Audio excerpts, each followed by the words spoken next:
we appreciate all the stuff you guys are doing. So, I mean, it's just where you're at and where you guys are going. Like the women's team is crushing, and it's so cool to see. And like, then this past weekend happened. I think we were talking before that happened. And then I saw it happen. Like, God, this is like, yeah, the hits keep coming.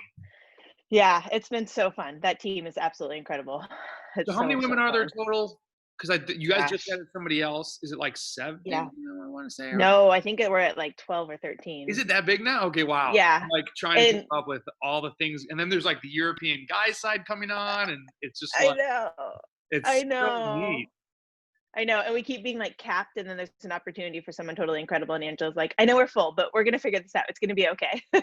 Well, really have to like tip a hat to those guys, because that is the hardest part sometimes of like, there's really good riders and you're like, ugh, how do we make this happen? Like, we'll make it happen. Just like get the person on board. We can do this. And I'm like, they're putting together like a sponsorship packet for people. And I don't know if you guys have seen this, like they laid out all of our pictures together, and it's like a serious squad. I'm like, this is so cool. It looks really neat. That's so cool. Yeah. Yeah. No, we're psyched.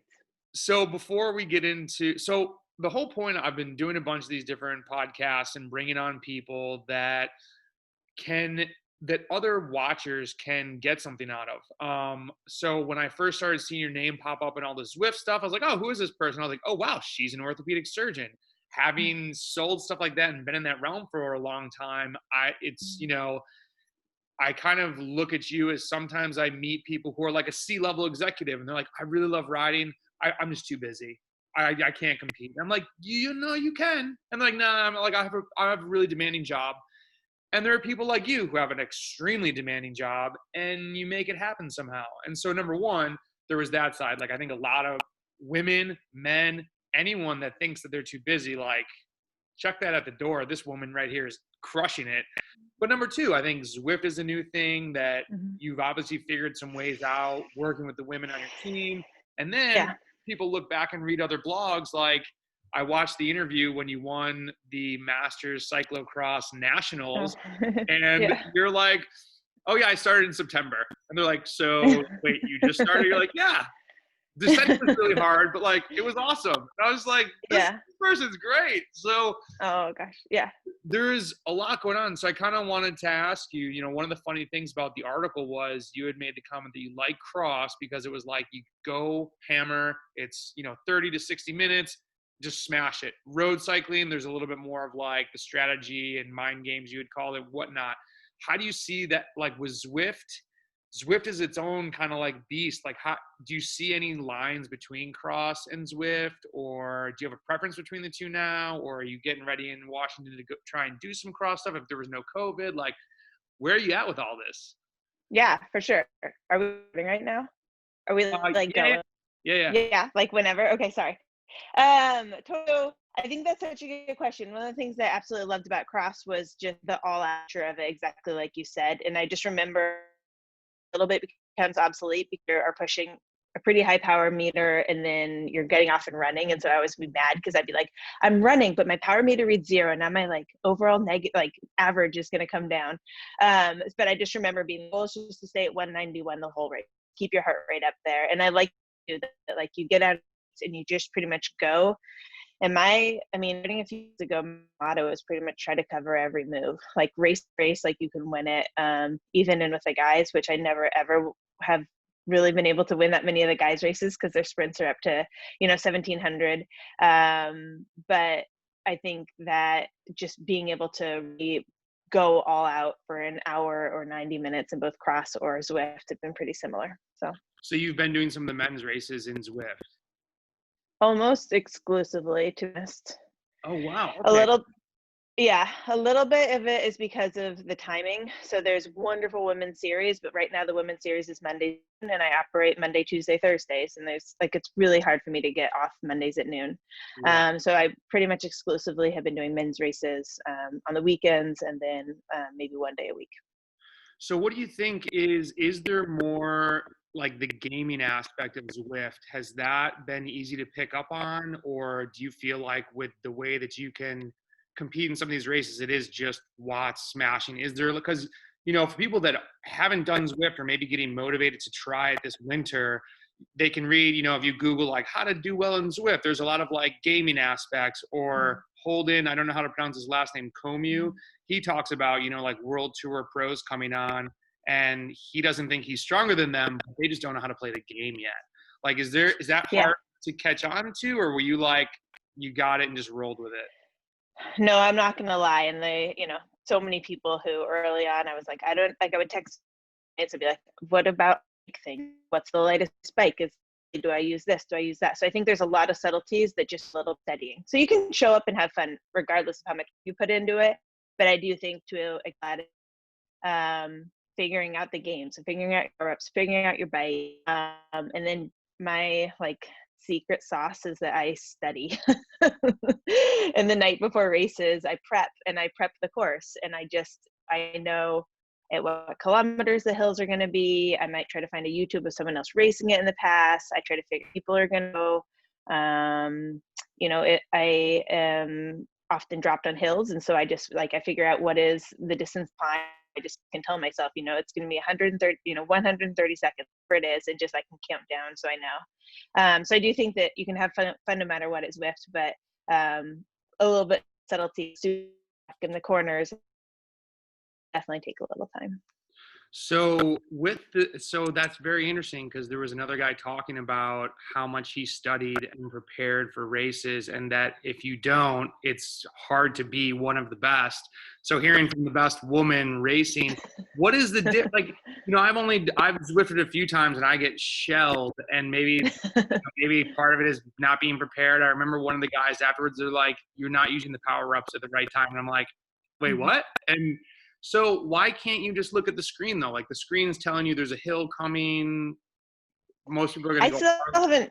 I still haven't been able to figure out the screen. I mean, it seems to jump around. Like it might show that you're like pointed all of a sudden at your top. Like it's not the horse. It's not like you have your like some topo map and you're at this and then. And interestingly, the U.S. trials were on RGT this past weekend, and that was a little bit better, easier where you were at in the course as far as where the hills were. So I just Zwift doesn't necessarily, for better or worse, doesn't give the information on that screen, and so I often have I have so many screens running, but you know I have a map that shows the course with kind of the elevation, and then I have where I'm at on that, and then the screen. It's become a little bit of this tech out thing. I steal my kids' iPads and like get them all set up. That's amazing. So it's really, where are the hills? Like where do you think the hard sections are going to be, and then base it off of like try to watch other people racing this course beforehand. Yeah, and then and you just plan. You know, you plan your sprint. So you say I can go for 800 meters, and so like this is gonna go, or you know this is how much sprint I have in me today, and this is the corner it is. Because some of the courses too, you know, you'd come around a corner and the finish is right there, and that's the most annoying thing ever, because you're like, I was saving a sprint and now it's done. Like, come on, guys. So So I was watching the men's race yesterday, and you know, right off the bat, this guy goes and the announcer was like, oh, that's too early. Like he clearly has watched a lot of Zwift racing. Like he instantly knew the guy was just wasn't going to make it there. Is that though course dependent? Like you're saying, sometimes there's a corner and there's a finish there, but if there's an incline, is it as real life as like you're trying to understand the timing in that last 800 meters, or is every 800 meters the same? Oh, it's totally different, and who's in your team on your in your race. So again, so Zwift and RGT is the other platform that's kind of becoming more popular that the US trials were on. So I mean, is it rolling? Is it corners? Is it a straight up hill? And so there are some women who have a really high 5-minute power, and so if they go pretty early, like you got to watch them, because they might be able to hold a pretty high watts per kilo for that whole time and just stay away. And then if you know, again, I really get into size, but if you really care, you can go on Zwift Power and you can figure out how heavy are they, what is their sprint, and their 1 minute and their 5-minute power, and like just keeping an eye on them. And I'm not gonna lie, like for the US trials this last week, I kind of tried to check out as best I could the other women in the race, and I knew who was heavy and who was light and who could sprint and who could climb, and just a little bit like it ended up being I just covered every move regardless, but it was nice to kind of know like, well, if I'd stayed in the top 3, I probably could have out sprinted those women maybe. I end up getting dropped time. It doesn't but it's just, I like knowing all that stuff. That's amazing. So how much time do you think you would put into a big race? So if you had like an A race that like, you know, people will talk about like their priority race, you have the Olympic trials, how much prep time would you say is like expected to do this? Oh, I mean, it's all fun, and so I feel a little silly calling it like work and prep, but I mean, maybe I mean, it would depend. I wouldn't Yeah. feel silly about it if I could do that for every road race. That's something like I would like to get better at. Sometimes you show up and you're like, I don't even know who's here. Yeah. It's smart to do Yeah. it. I mean, it worked. Yeah. Yeah. Yeah, exactly. So maybe an hour or two. And the nice thing about it is that, I mean, I was joking about this, but I could go and pre-ride my US trials courses last weekend as much as I wanted in my basement. And it's so nice that I don't have to like drive somewhere or fly somewhere to like get prepped on that course. So Yeah.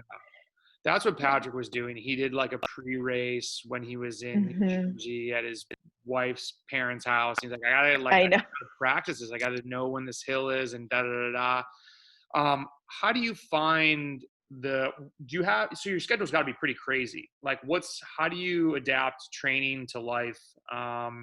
Just, are you racing Zwift as much as possible during the week or just on the weekends, or, you know, you've got your OR days, but like, I'm sure you have 2 kids, I believe. You're married. Yeah. What's the Yeah. best way to find time to just get on the bike? And then how do you know what you're going to do on the bike? Yeah. Great question. Oh man, so much there. Cut me off if I talk too much. No, So, this is, um, I really don't plan like too many questions because I just like to have it's really just good to have a conversation with tons of different types of cyclists. And, you know, someone's going to watch this and be like, oh my God, I should try Zwift. Or like, this woman's doing it, I'm going to oh, freaking try it. And totally, yeah, totally. Yeah. So, I mean, as everybody knows, the only time you really have to yourself is first thing in the morning, and to get up before the kids so that you don't have to deal with that 30 minutes of like separating yourself from the kids and maybe screaming because that just feels terrible. So easiest thing is just to get up early and to get downstairs. And so I ride pretty early in the morning, Monday, Tuesday, Thursday, which are my OR days. And in order to make that work, it takes, again, a lot of prep. So the night before, I make my breakfast and my lunch, and it's all packed with my like ice in my water bottle. I get my coffee in the microwave in the basement next to my trainer with my bottles made. And I kind of have this goal of within 10 minutes, my alarm going off, being on the bike. So like just having my bagel there, having everything ready so you can just get on and get starting with at least spinning your warm up. And then I'm lucky to have up then, because I know the OR starts early. Oh, I know. I mean, it's sometimes 4:30, but often later. So Okay. it's not 4:30 is not bad. I can do Yeah. 4:30. There's like a group ride here that starts at 5:30, and I really had to get up at like 4, and I was like, this is pretty early, but yeah. okay, And you feel like absolutely amazing until about that afternoon or maybe the next afternoon. And then you're like, okay, that was early. Yeah. And then I'm lucky. I mean, I have so much support. So I've actually taken Wednesday pretty much off clinicals. And so I have this amazing assistant rounds for me. I have a medical assistant like running all the patient phone calls today, which is Wednesday. And then sometimes I do some Zoom patient appointments, but I have a nanny. And so I take a lot of Wednesday to like do some admin work on work and then have a good workout or a race. So that's been amazing. And then how do you decide what to do is the question, because as everyone knows on Zwift, you have a race every 5 minutes and it's like, you're kind of like, wait, what? Like I can just keep racing and then I can do another race and there's another one tomorrow. And I didn't do very well. So I should definitely do another one right away because I'll do better at the next one, which makes no sense. And that's where Evoke Bike comes into it. That's a preview clip right there. I love it. It was like, today was horrible. I totally failed. I'm going to try tomorrow. And I'm like, no, don't do that. You're exhausted. Love it. I know. I'll definitely sprint better tomorrow. And so I started working with Patrick Wally about a month ago, maybe 5 weeks ago. I can't remember exactly, but yeah, I think it was less than 5 weeks ago. And I reached out to him because I was like, dude, I'm like racing 3 to 5 times a week and I'm so tired and I like have no legs left anymore. And so he was the one who was like, okay, so we're going to stop racing quite as much. We're going to start doing some workouts so that when and if you get to these big races, you can actually like build on. So there's something called rankings in Zwift Power, very silly, but it's kind of the rankings of where you are in the US and versus the world, and where you are in men versus women and your age group and your weight class and everything's done. And I somehow started climbing up on this, probably because I was doing races and able to beat a handful of guys who were ranked pretty high. And so I actually got stuck at second. I mean, it's called second in the world, but not really. I'm not second in the world, is like how good I am. But there was a woman ahead of me, and I just like could not jump my ranking points. And it actually took a number, like I sat second, took a number of months, took Wally to like get me to chill out and then to build back up. And then I was able to pop into first. So, I mean, it's all about that, like pushing, recovering, and then performing. So that's awesome. That's huge. People hate the recovery. So many people, especially when they first start working with me, I'm like huge on rest, as I think most people should be. That's when you get stronger. And they're like, but I want to ride. And I'm like, well, that's cool. If you just want to ride, you can go exercise and ride. If you want to build and get better at racing, or you want to do really well at your Grand Fondo, or whatever people are getting ready for, like this is part of the cycle. So it's good to hear you say that. And that's really one of the things that was beneficial to you in kind of catapulting ahead. So what is the game plan for trying to stay there? Or so there's a lot going on for you now. You made the Team USA thing, which have they announced when all that's going down? It's funny. They haven't, I mean, I emailed them and they're like, yeah, you've been validated, you're on the team, but they haven't announced the full team. But it does sound like December 8th and 9th lessons are going to be actual worlds. Okay. And it's going to be back on Zwift.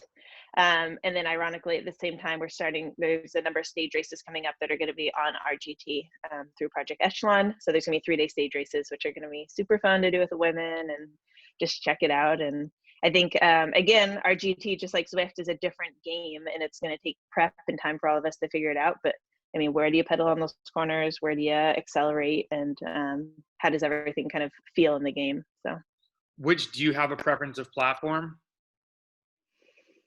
I was so psyched Monday morning when I got to open up and not have to go back to RGT, because it feels like home. And I'm very much a creature I'm a creature of comfort. I live a mile and a half from where I grew up, where my parents are still living. So I love Zwift because it feels home and I understand it and I know those courses. But I thought the challenge, it was fun playing on RGT. It's different. It's good to have different challenges. That's what Wally said. He was like, he had made a comment. He thinks it's a little bit more like real racing, which I think is going to change some of the gamification of it all.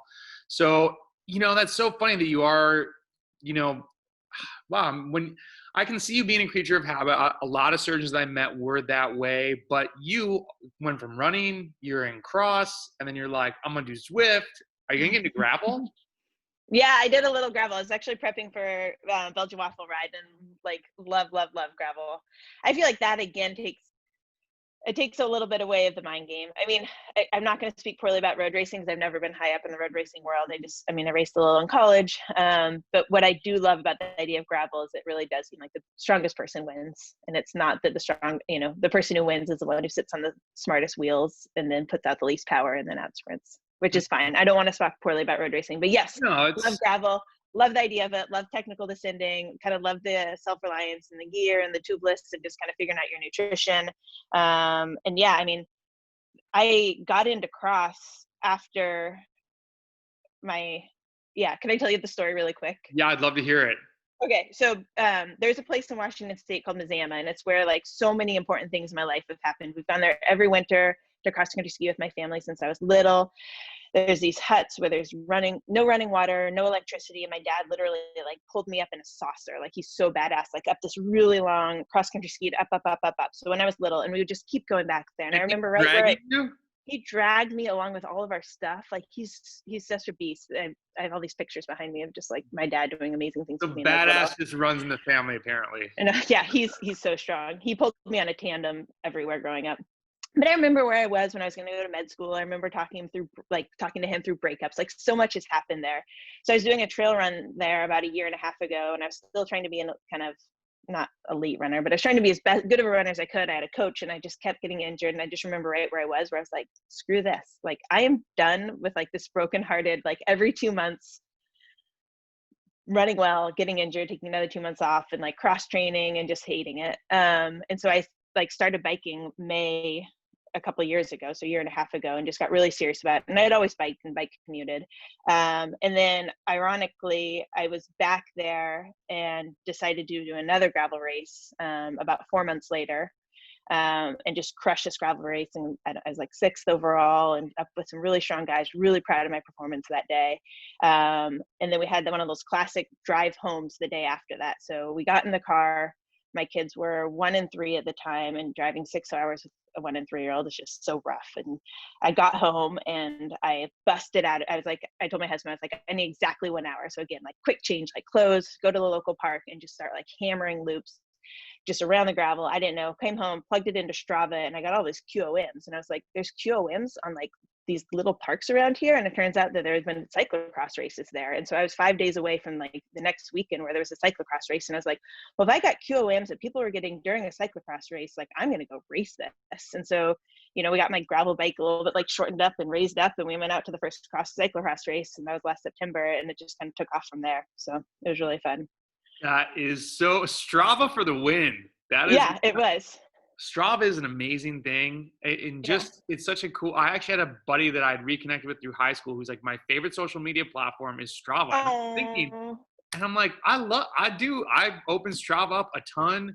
I actually, when I was living in Belgium for a short amount of time, and I had a problem with the rear wheel. And so I'm like, okay, how do I find like a cyclist that's just gonna have a ton of stuff? And so I started going on KOM lists and being like, hey, super random, I'm here at this school, I have no wheel, can you email me if you can help me? And this guy emails me and is like, hey, I looked you up on Facebook, you seem pretty normal, what's going on? And so I took a bus to his house, got a wheel, I still have a picture with him, and we're still connected on Strava. And it's just like, I love seeing his rides from this little town that I was in. Like, social media, like that is incredible.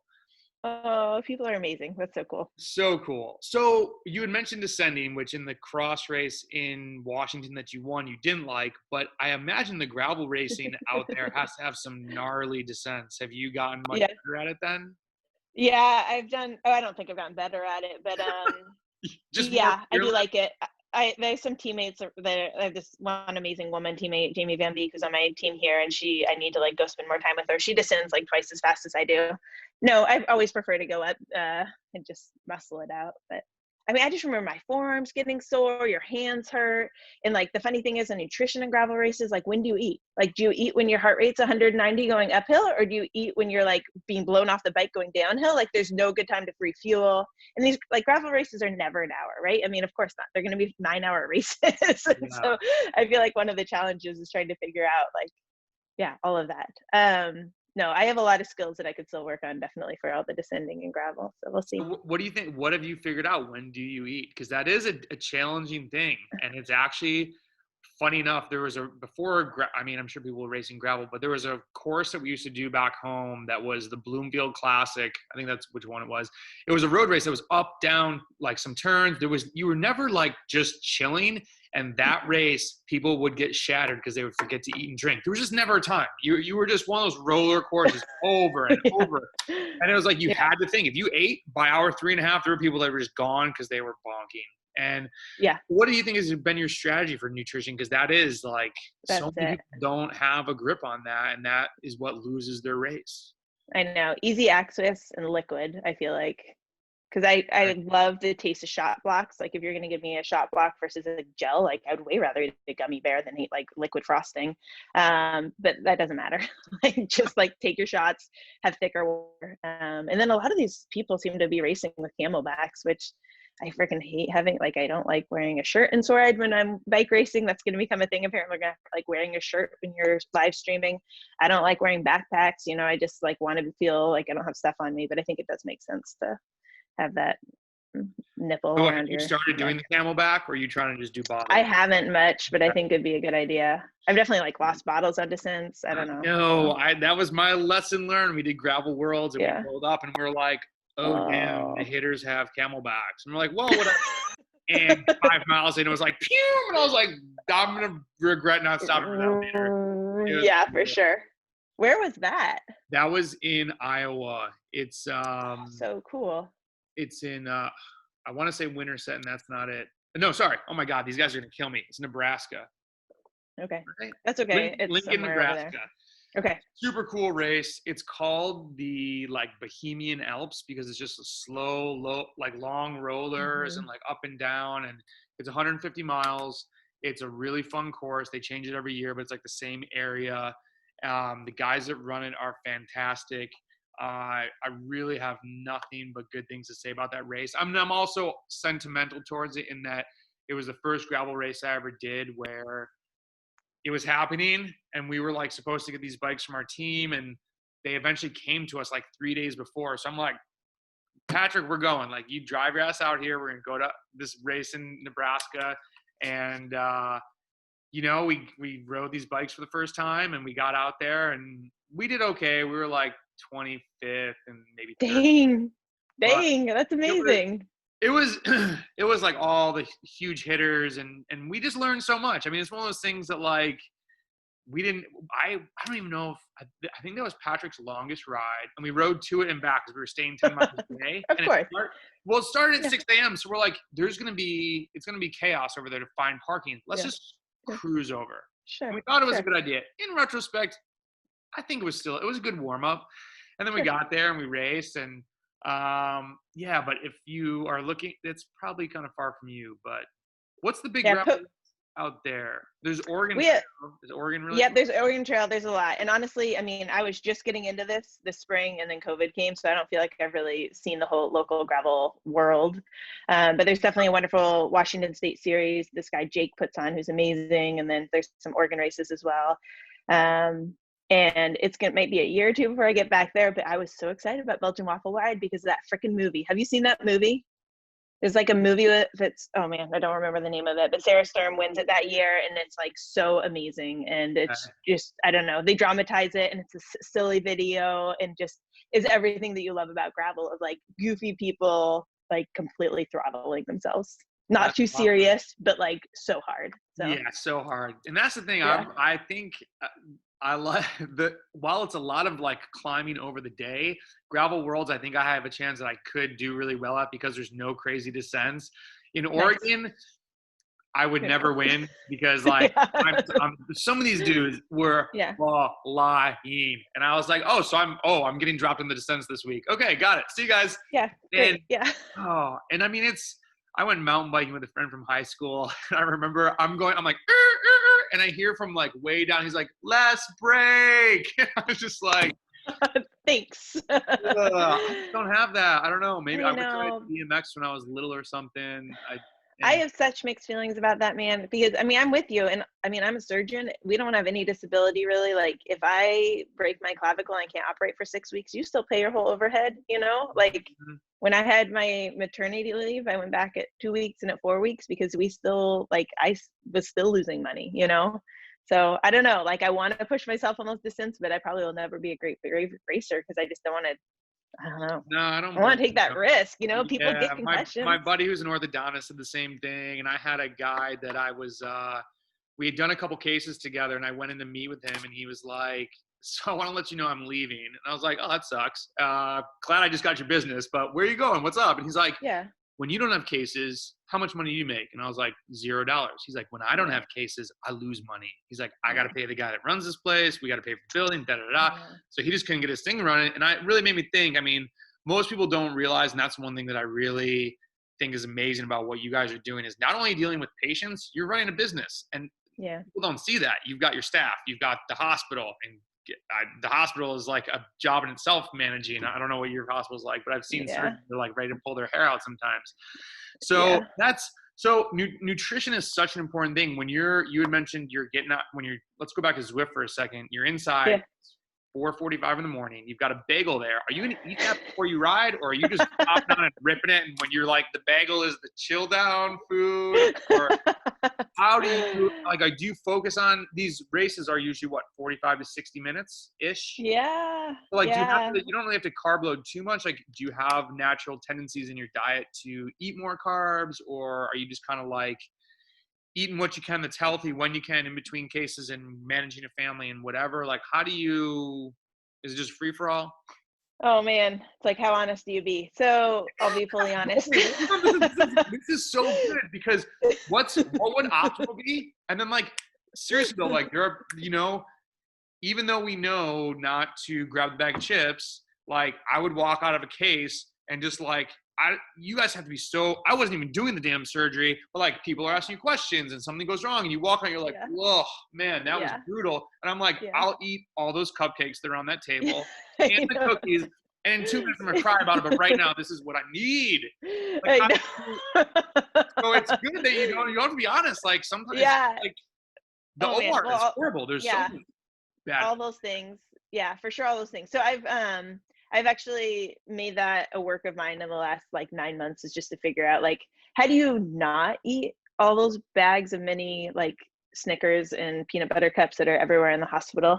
And so I've actually worked with a couple different nutritionists to kind of try to figure that out. Not exactly that, but everything. That, like talking to yourself about it. I mean, that's like, we can't have stuff in the house because me and my husband were both super sweet too. So like he brought a cheesecake and I was like, dude, take it to the office, get that out of here. Like, I know, right? I know, for sure. And I mean, at some point that like it can be accessed, but then I have little kids in the house. So of course we're going to have like cookies and like stuff for them. And so, so kind of figuring that out, but then also exactly what you asked about. And I just met with a nutritionist this morning again, who's on our team, Michelle, and just asking her, it's 5 a.m. I have like a totally like 150 TSS workout. Like, how do I optimize that? And, it obviously starts the day before and figuring out your hydration and everything. So, yes, I try to eat a lot of carbs. Yes, I've tried to really clean up my diet since starting Zwift. One of the stingers in Zwift is that, I mean, you think it's bad to have to like put on spandex and go outside and have people look at you. What if like everybody knows your exact weight at every point, and at any point people can be like, hey, we actually need a weigh-in video for that too. And so, I mean, it's watts per kilo. And so like it's fine when you're doing cross to kind of eat a little bit more and do whatever. But I mean, when you're getting dropped on a climb and these women are weighing like 48 kilos and you weigh in at, 64, 65, you're like, we got to eat a little better. So it's been really nice to work with people and kind of figure out what's the right amount of food and everything. So is it just portion control, or what are some of the tips that they give you? And like, what, with like, like, what do you say? Do you just tell yourself, like, a guy told me one time, nothing tastes as good as skinny feels. So like when the holidays come around, I like give myself a little pep talk. I'm like, okay. And I have a hard time. If I like open the floodgate and I try to like just dabble, it doesn't really work for me. So a lot of times I'm like, okay, I'm going to go to this party. There's going to be all this horrible food. You really want to run well tomorrow. Like when I get tired, I think most people, you kind of just like, whatever. So mine is like, I love that. What do you do to not eat all the candy in the house? Okay, so my answer to that, and this is again getting into it, this is stuff I've worked on, are these. So these are like earbuds, and my husband got them for me a few months ago, and that's been my like new favorite decompression thing. And so I have a playlist. It's my like music that makes me feel happy and psyched up. And honestly, some of it might be the soundtrack to Moana, because when I put it on, I think of my daughter and like doing crazy shit on the weekend, or it might be Hamilton, which my son loves to belt and like run around and scream. And so I just listen to music that makes me happy, and I feel like that's insane and silly, but it's this kind of like decompression. Like you walk out of the OR where, like you said, it's kind of this like, okay, wow, we just did a whole hip and we have 3 more to go today, and that's going to be fine. And how am I going to decompress before the next one? And the answer, I mean, you feel really good in that moment for eating a few Snickers, but then you're going to feel bad at the end of the day. So I've put in my earbuds, and somehow that like goes into my brain and gets me to calm down. And basically, so you're like refocusing just on something else, get your mind out of it. And you kind of actually jumped into a question I was curious about, like when you feel unfocused and it's kind of 2 different feelings, like overwhelmed, whether it's work or just like, I've got this race coming up and now they've just added this surgery and I really want to go, me and my husband, we had planned to go to dinner. Like there's just a lot going on in life sometimes. Yeah. Do you have any like coping strategies that you can share? Or just ways to be like, sometimes you just probably got to be like, hey, it's just a Zwift race. Maybe I won't be the best. Or like, how does that? Oh, I'm so far from the expert on all this. But during COVID, Headspace became free for healthcare practitioners. Okay. Have you heard of Headspace? I have. It's awesome. So it's an app on your phone, and they have just 5-minute meditations. And my brother has done it for years. My brother's this magical, calm beast who just seems to be able to really stay present with his family and his work. So he's done it for years, and I just tried to commit to doing 5 minutes a day. And I don't necessarily always get my 5 minutes in, but going to sleep, I kind of pull on what they have taught me. And we get woken up by kids, or we get paged in the middle of the night, or something happens, our truck just got stolen, like all this stuff kind of wakes you up in the middle of the night, and just figuring out how to calm yourself down before going back to sleep or going back to the next surgery. So those breaths and everything. So. That's really good. Do you do any breathing? Even you just yeah, I mean, just with that. Okay. Yeah. I don't really know. Like, I have that Whoop app. Do you have these Whoop apps? I don't have that. I don't know. It's one of these things, and in the morning it asks you, like, hey, did you meditate? Did you breathe? And I was like, wait, what's the difference? What's the difference between breathing and meditating? You want to hear do you ever listen to podcasts? Some. I mean, yours, yeah. Okay, sweet. So there's a Joe Rogan one with a guy, James. I love Joe Rogan. That guy is a beast. Oh my God. So have you heard the one with James Nestor?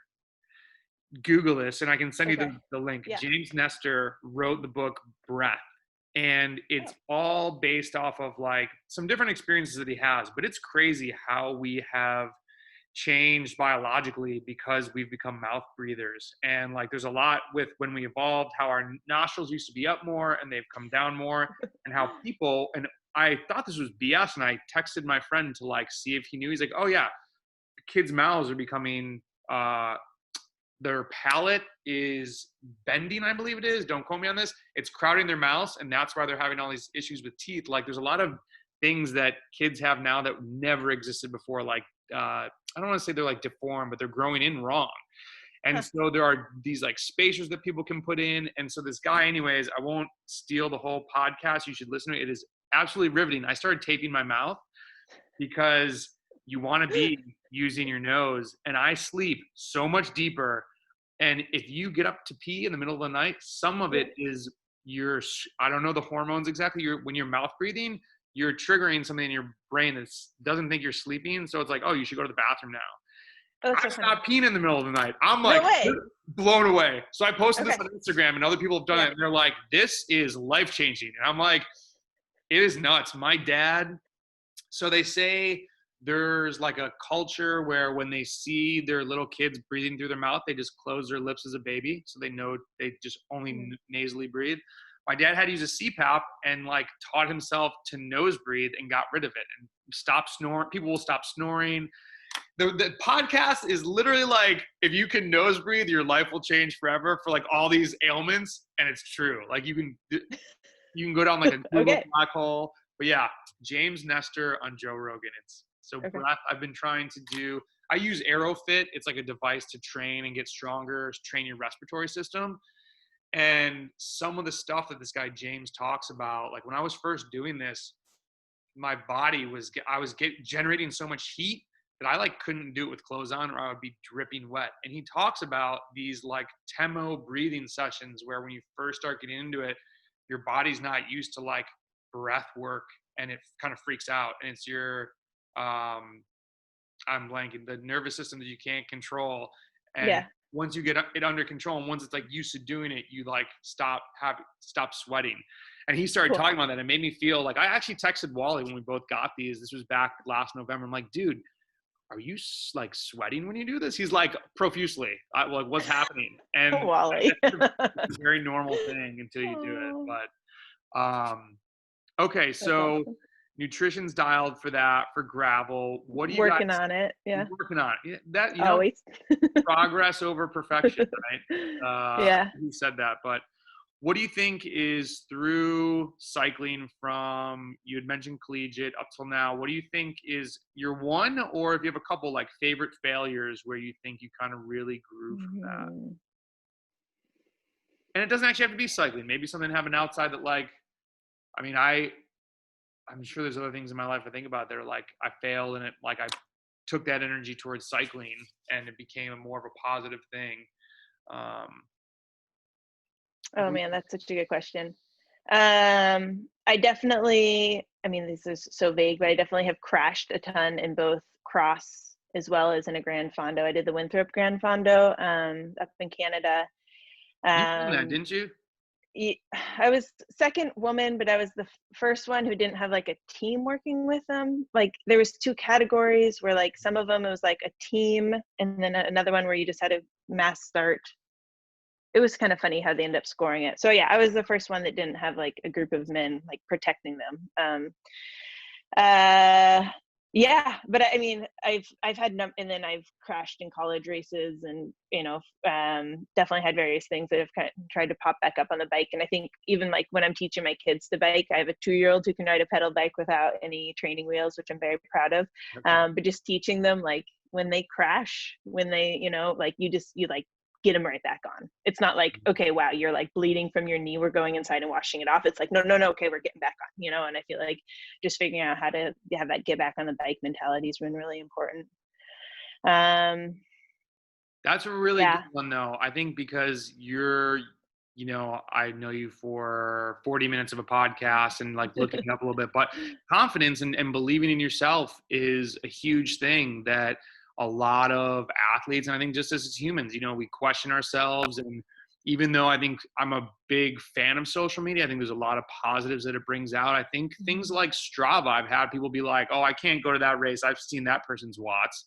I'm like, that's not the whole race. Like, you should believe in yourself. Like, you've done all this training and da-da-da. But since we kind of, like you're saying with Zwift, like everyone knows everyone's weight, everyone knows what everyone's been doing. Like, you get these like glimpses into just highlights of people's lives and just the really good things they've done. And it really like shakes some people. I try to remember a big race that I went to where I just got my Cat 1. There were like some pro teams there. It was a huge race in upstate New York, Tour Battenkill. And there was a guy from my club on the side, and he's like, hey, B, everybody puts their shorts on the same way. Like, you've done the work. Go get them. Like, yeah, dude. Like, and it just gave me that boost. So I think having that, like, get back on, and we're all gonna go to a race and get dropped, and we're all gonna have like a crap day of horrible intervals, a horrible week, and like there are people that get back on, like you're saying, and there are other people that hang their head and they like beat themselves up. And I think that's it's been interesting seeing that from the coaching to athlete side of like some people more need just that boost, like, hey man, it's okay, like we've all been there. So I think that's a great lesson for not only the kids, but for us all to remember, like, just keep going. Yeah. It seems like that's what you're doing. Like, hey, I did well across, I'm gonna go try this Zwift thing. Like, gravel. Oh man. Yeah. I totally agree with that. One of the best things about like this Evoke team is that we have Discord, and I'm sure you've heard about this. So like someone can like log in and they can kind of get in virtually into someone's race, and then they can talk to them, and so it can be someone who's in 20 miles away in Lake Sammamish, or it can be, Alex is in like Slovenia or something, and, doing these Discords from around. And one of the things and it's just so fun. So sometimes I am the recipient, sometimes I help do it, and sometimes I just like to go on, even in the middle of the day, like on Mondays when they're racing, I try to get on and just like listen, like, what are people saying, what are people thinking, what's encouraging. And it's exactly what you just said about like everyone puts their shorts on. It's like everyone's suffering because that person watching, again, transparency, they can click around, and like these competitors, like you see, like, okay, their heart rate's been at 185 for 5 minutes too. Like everybody's hurting. It's not like it's easier for that avatar who doesn't look like they're panting, it doesn't look like they're dying. Like the avatar just looks calm. Behind it there is somebody like spitting and puking onto the floor and just gagging themselves to keep going. So I don't know, I like that. It's awesome. And it's actually funny that you say that, because I logged in to watch the race, the invitational one, and they were like, the guys were hitting the climb, and they're like, let's check in on so-and-so. And they actually checked in on one of the women from the race before. So she's in like cool down mode, like pedaling and texting. And I'm like, and they're like, you couldn't really tell who it was because it was inside and the camera was like, that person's insane. And they're like, sorry, that is like so-and-so, she's on a cool down. And I was like, that's what 600 watts looks like to you. It was so funny. It was so funny. That's awesome. Well, this has been incredible and super. So before I let you go, I don't want to keep you too long.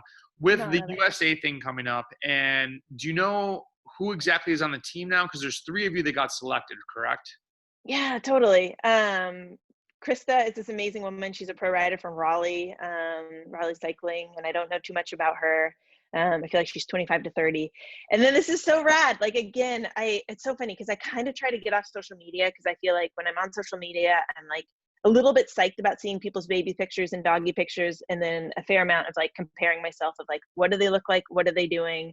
And then a little bit of like, how much are they liking? Like, am I getting liked? Do people like me? And I feel like that's so pathologic. And I just have so I've been trying to step away. However, I like get back on every 1 to 2 days because I start these conversations with people that I'm like, no way, are you kidding me? So the woman who won this US trials is a 4th-year med student, a total beast. Her name's Jacqueline Goodby. I'm not sure if you pronounced that correctly. She's going into radiology. And we've started emailing about like life and training and she has a fiance, and just like how you do med school and how you do internship and how we're going to train, and like just her background. And you would never, it's just like Strava, like you would never get connected with that guy in Belgium without that social media. And like, I just got to figure out that middle line. So those are the 3 of us. So there's Jacqueline, and then Krista and me. And then there's 3 kind of wild card spots, which are hopefully not going to be political, is what my hope is. I hope that people earn them in whatever way that they want, and it's not just like USA Cycling's favorite person of the day. Yeah. So I don't know who those other 3 women will be, and it'll be wonderful to have them as part of our team. So if you've got a few months, will you ladies try to do some races together, or is your schedule packed with like the other commitments to your current teams? Or what do you think a good strategy would be to like get prepped for this, you guys bring home a world championship? Yeah, can you imagine? That'd be so great. So cool. It'd be so rad. I mean, there's some amazing women out of the UK, so I think that getting together and figuring it out and working together would be so rad. Because we're gonna be stronger together than if like people are going after individual championships. So I'll work for whoever, like whatever people want to do. I think that'd be rad. Is there a coach? Do you guys have somebody that? We've had no official emails, so we'll see. And then I wonder, when do all the other countries have their national championships that you guys can start like doing the homework on the other people? You know, if those Totally. like gone down yet? I don't know. I think there's 12 other countries for the women, like Japan, Germany, UK, those types of countries. Unfortunately, like Vietnam doesn't have one, so our teammate V won't be able to go. And then Canada, you have to already be registered in the doping pool. And so Monali Keller, who's extraordinarily strong, she's ranked 4th or 5th in Zwift right now as well. So she doesn't get a V on it, unfortunately, but we'll see. Okay. Unfortunately, but as Team USA, we want everybody to compete.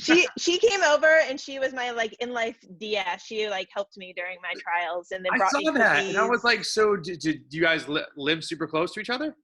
So we live probably 20 minutes apart. We are now indoor and outdoor teammates as of the last few months. And I'd never met her. We've texted a zillion times a day, as girlfriends do. And so she like walked in. It was like 20 minutes of the race. I was like, hi, nice to meet you. I'm gonna keep warming up. And so she like hung out with my husband and was like the most amazing person ever, and then gave me cookies afterwards and gave me a hug, and then left to take care of her family. She's a total badass. I mean, she has 3 kids, 7 and under, 3 girls, and works full-time as a Microsoft exec engineer. She's awesome. So that's amazing. And so is she in like Vancouver or something? She grew up in Nova Scotia, lives in Redmond, which is not far away. Oh, so she's not in Canada now. She's okay. No, so I did a Vancouver, Seattle, Portland, San Francisco drive many moons ago, and it was super amazing. It was West Coast. Yeah, it was my first time, second time out there, maybe first time driving like that, and just Seattle and Vancouver were like just primo, really great time. So, well, this has been awesome, and I'm super excited for you guys, for the Team USA thing, for everything that you guys have going on. Not only yourself, but the whole women's team is ranked #1 right now. Last question for you. When does the season end for you guys? Is there like going to be a Zwift championship, or per usual Zwift, is it going to be like last minute, like, hey, by the way, tomorrow morning you guys are racing? That's what drives Wally crazy. He's like, what's the in season? Like, when are you going to lift? Like, there is no end. I don't know. Like, I don't know if there's going to be national championships this year. I mean, everything does seem to happen 7 days to 2 days. I thought, or like beginning of January is when they used to do it, right? I think so. Because that's what. But I don't think anything's going to be in real life necessarily. I mean, that's a good thing to remember. That's going to come up at some point. But like, it's maddening, but the best thing ever. But like, there is no off season from what I've seen.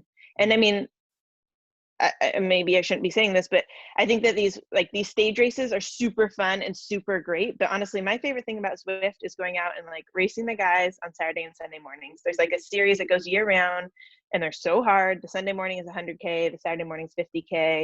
And it's generally similar guys, and it's different courses. And like to me, that's like the soul of Zwift for me. Like, and I will do that as, many years as I can. I'm sure I'm going to sprinkle in these stage races, sprinkle into other stuff, but like, that's what I love. Like, they're just such favorite people. So. That's awesome. That's awesome. Well, Laura, thank you so much for doing this. This is definitely thank you so much. Help so many people, and hopefully we cross paths in real life, or if I get on Zwift at some point, I'm sure we'll see each other there too. Awesome. Sounds great. Take care. Have a great rest of the week. You too. Thank you so See much. you later. Bye. Bye.